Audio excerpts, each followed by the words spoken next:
اعوذ باللہ من الشیطان الرجیم، بسم اللہ الرحمن الرحیم۔ السلام علیکم محترم ناظرین۔ یزید مرا تو اس کے بیٹے معاویہ بن یزید کو حکومت سونپ دی گئی۔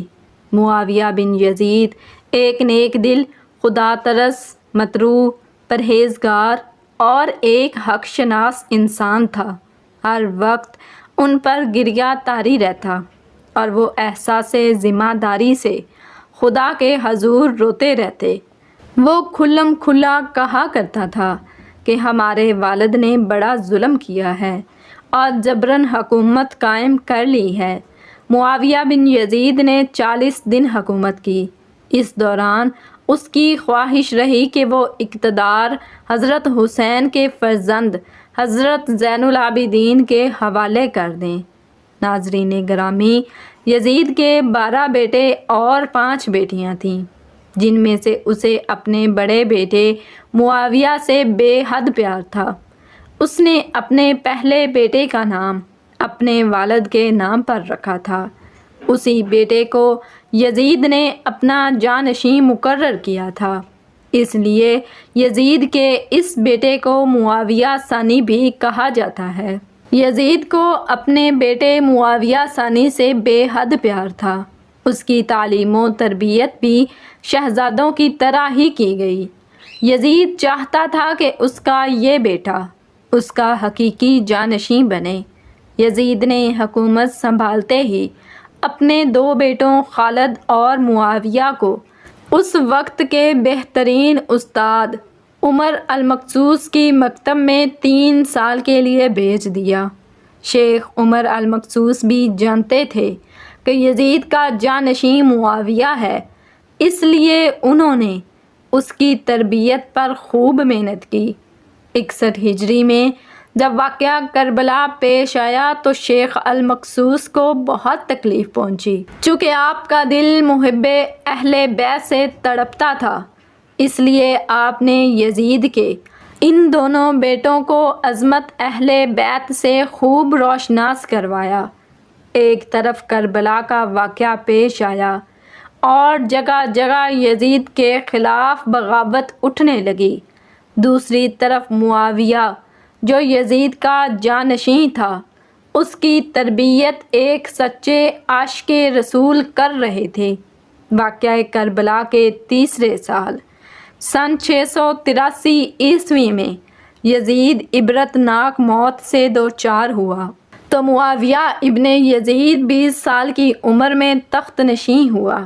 جیسے ہی معاویہ ابن یزید تخت نشین ہوا تو استاد محترم کی محنت رنگ لانے لگی۔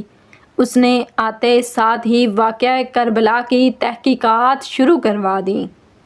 دوسری طرف مروان ابن حکم نے مدینہ سے دمشق کا سفر شروع کر دیا۔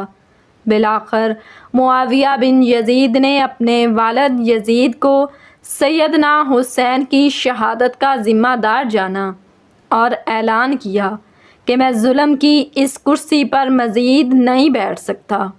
جب مروانیوں نے بنو امیہ کے مشہور خاندان کو ان کے اس ارادہ کا علم ہوا اور سمجھے کہ حکومت بنو امیہ کے ہاتھ سے نکلنے والی ہے، تو انہوں نے کسی سازش سے معاویہ بن یزید کو زہر دے کر شہید کروا دیا اور اقتدار پر مروان نے قبضہ کر لیا۔ عبداللہ ابن زبر نے مروان کو شام دھکل کر زبردست سیاسی غلطی کا ارتکاب کیا۔ چنانچہ مدینہ منورہ سے جب مروان بن حکم شام پہنچا تو تمام اموی اس کے گرد جمع ہو گئے اور اکثر امویوں نے اس کے وجود کو غنیمت جانا اور باہمی مشورہ اور رائے کے بعد دوسرے 2 خلافت کے عہدے داروں کی بجائے مروان بن حکم کو ہی 683 عیسوی میں اپنا خلف حب چن کر اس کی تابع کر لی۔ قبیلہ بنو قسن نے امویوں کے اس فیصلے کو تسلیم کرنے سے انکار کر دیا۔ چنانچہ مروان اور ہماہن عبداللہ بن زبرو بنو قس کے درمیان معرکہ مرجراحت پیش آیا، جس میں بنو قسن کو شکست ہوئی اور اس طرح عبداللہ ابن زبیر کی قوت کو پہلی کاری ضرب لگی۔ معاویہ بن یزید خلافت سے دستبردار ہونے کے بعد زیادہ عرصہ زندہ نہیں رہے، بس 40 دن زندہ رہے، اور 18 یا 21 سال کی عمر میں 64 ہجری میں اقتدار کے بھوکے بیڑیوں نے انہیں موت کے گھاٹ اتار دیا۔ معاویہ بن یزید نے اپنے اس خطبہ میں اپنے باپ کی مذمت کی ہے اور حصول اقتدار کے سلسلہ میں ان کی تمام تر جدوجہد کو بڑے واضح طور پر ناحق قرار دیا ہے۔ اس کے باوجود علامہ ابن تیمیہ اور حافظ ابن کثیر و امام ذہبی جیسے حضرات اسے ایک مرد صالح قرار دے رہے ہیں۔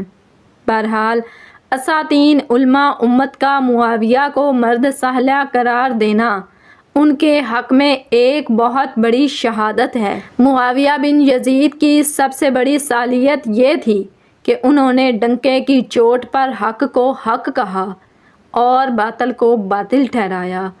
انہوں نے ٹھیک ٹھیک قرآن کے اس حکم پر عمل کیا، یعنی کسی قوم کی دشمنی تمہیں اس حد تک نہ پہنچا دے کہ تم عدل و انصاف کو ہی بھول جاؤ۔ عدل کرو، یہی تقویٰ کے قریب تر ہے۔ بدر سے لے کر کربلا تک جو کچھ ہوا اس کے تناظر میں یہ بہت بڑی بات تھی۔ بدر جو حق و باطل کا پہلا معرکہ ہے، اس میں 2 جماعتیں آپس میں ٹکرائیں، 2 قومیں نہیں بلکہ 2 نظریات ٹکرائے۔ ایک طرف نظریہ حق تھا تو دوسری طرف باطل تھا۔ بدر میں قافلہ حق کی قیادت نانا کے ہاتھ میں تھی اور کربلا میں قیادت نواسے کے ہاتھ میں تھی، جبکہ بدر میں باطل کی قیادت ابو جہل کے ہاتھ میں تھی تو کربلا میں باطل کی قیادت یزید کے ہاتھ میں تھی۔ بدر کے بعد باطل کی قیادت یزید کے دادا ابو سفیان کے ہاتھ میں آئی، اور اس کے بعد احد سے فتح مکہ تک سب جنگ اسی بدر کے تناظر میں ہوئیں، جن میں باطل کی قیادت یزید کے دادا ابو سفیان نے کی۔ یہ محض 2 خاندانوں کی لڑائی نہیں، بلکہ 2 متحارب عقائد، 2 مختلف نظریات اور 2 الگ الگ تصور زندگی کے مابین حق و باطل کے معرکے تھے۔ بدر میں جو 70 کافر مارے گئے اور ان میں سے اکثریت کی گردنیں امام حسین کے والد علی بن ابی طالب کی تلوار سے کٹی تھیں۔ اس لیے قریش نے ہمیشہ علی کے خلاف متحدہ محاذ کھڑا کیے رکھا۔ سانحہ کربلا کے بعد یزید کے متعلق ہمیں یہ روایت بھی ملتی ہے، اس نے کہا تھا کہ آج میں نے بدر کا انتقام پورا کر دیا۔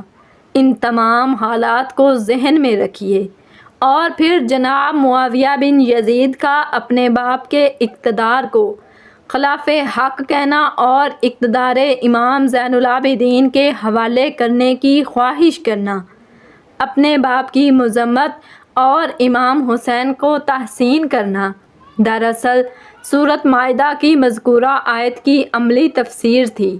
قرآن نے کہا تھا، اے ایمان والو، اللہ کی خاطر انصاف کے ساتھ گواہی دو، اگرچہ وہ تمہاری اپنی جانوں، آباء و اجداد اور قریبی عزیزوں کے خلاف ہی کیوں نہ ہو۔ اگر آپ معاویہ بن یزید کے خطبہ پر غور فرمائیں تو اس کا ایک ایک لفظ خدائے بزرگ و برتر کے اس حکم کی عملی تصویر تھی۔ اپنی حکومت کے 40ویں دن جب اس نے واقعہ کربلا کی تحقیق کر لی تو معاویہ بن یزید نے دربار سجایا اور تمام اموی خاندان کو مدعو کیا۔ وہ منبر پر چڑھا، حمد و ثناء اللہ جل شانہ اور نعت سرور انبیاء علیہ السلام اور ثنا کے بعد اس نے کہا، خلافت اللہ تعالیٰ کا مضبوط آئینی ہے اور خلفائے باصفا کا حق ہے۔ میرے دادا نے علی مرتضیٰ جو کہ خلافت کے سب سے زیادہ مستحق تھے کے ساتھ نزاع اور جدال کا راستہ اختیار کیا۔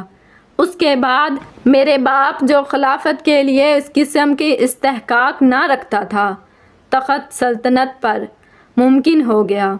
اور اپنی حکومت کو استحکام دینے کے لیے حسین بن علی رضی اللہ تعالیٰ عنہ جو فرزند رسول صلی اللہ علیہ وسلم کے خون سے ہاتھ رنگے، لیکن بالآخر حالت جوانی میں ہی اس دنیا فانی سے رخصت ہو گیا، اور اس چند روزہ حکومت کے عوض دائمی عذاب اور وبال کو اپنے ہمراہ لے گیا۔ اس کے بعد معاویہ بن یزید زارو قطار رونے لگے اور کہنے لگا، اب اس کے علاوہ کچھ نہیں جانتا کہ امام حسن کے ساتھ جو حربہ میرے باپ نے کیا وہ انتہائی برا تھا، اس کا انجام جہنم کے سوا کچھ نہیں۔ لوگوں، اس نے اولاد رسول خدا صلی اللہ علیہ وسلم کو قتل کیا، شراب نوشی کو مباح قرار دیا، تخریب مدینہ منورہ کا مرتکب ہوا اور حرمت کعبہ کی حتیٰ کو روا رکھا۔ میں اس خلافت کوئی لذت اور راحت نہیں پاتا۔ ابو سفیان کی اولاد میں سے جو کوئی اس پر راضی ہو اس کو اپنا لے اور اپنی بیعت کروا لے، مسلمانوں کی گردنوں کو آزاد کرتا ہوں۔ پھر وہ ممبر سے اتر آیا، اس کی ماں دیگر عزیز و اقارب آئے تو دیکھا کہ روتے ہوئے جا رہا ہے، تو اس کی ماں نے کہا کہ کاش تم حیض کا چتھڑا ہی ہوتے اور میں تمہاری خبر نہ سنتی۔ اس نے کہا، خدا کی قسم میں بھی یہی چاہتا ہوں کہ اگر میرے خدا نے مجھے معاف نہ کیا تو میرے لیے برا ہوگا۔ پھر بنو امیہ نے اس کے استاد عمر المقصود سے کہا، یہ سب کچھ اس کو تم نے ہی سکھایا ہے اور اس کو خلافت کے متنفر کیا ہے، اور حضرت علی علیہ السلام اور ان کی اولاد سے محبت کو اس کے لیے آراستہ کیا، تو تمہاری وجہ سے اس نے ہمیں ظالم قرار دیا اور بدعت کو اس کی نظر میں مستحق بنا دیا۔ بدعت سے مراد یہاں محبت علی ہے اور حمایت اہل بیت اور غاصبین کی مذمت مقصود ہے۔ حتیٰ کہ اس معاویہ بن یزید نے اس طرح کی گفتگو کی اور اس نے کہا جو کہا۔ استاد نے جواب دیا، خدا کی قسم میں نے تو کچھ نہیں کہا، بلکہ اس کی جبلت اور طبیعت میں ہی محبت علی رکھ دی گئی ہے۔ انہوں نے نہ مانا اور اسے عمر المقصود کو پکڑ کر زندہ دفن کر دیا، یہاں تک کہ وہ فوت ہو گیا، اور معاویہ بن یزید رحمۃ اللہ علیہ خلافت سے دستبرداری کے 40 یا 70 دن کے بعد فوت ہوا۔ اس کی عمر 23 یا 21 اور ایک قول کے مطابق 18 سال تھی، اور اس کی کوئی اولاد نہ تھی۔ وجہ موت ایک خاص قسم کا زہر تھا جو اسے اس لیے دیا گیا کہ اموی حکمران مروان اپنی حکومت کو معاویہ بن یزید کے رہتے ہوئے مضبوط ہوتے نہیں دیکھ رہا تھا۔ ناظرین، ویڈیو کیسی لگی؟ ویڈیو کو لائک کر دیں، شیئر کر دیں، اور مزید ایسی ویڈیوز کے لیے ہمارے چینل کو سبسکرائب کر دیں۔ کمنٹ سیکشن میں اللہ تعالیٰ کے 99 ناموں میں سے ایک نام ضرور ٹائپ کریں۔ جزاکم اللہ خیراً کثیرا۔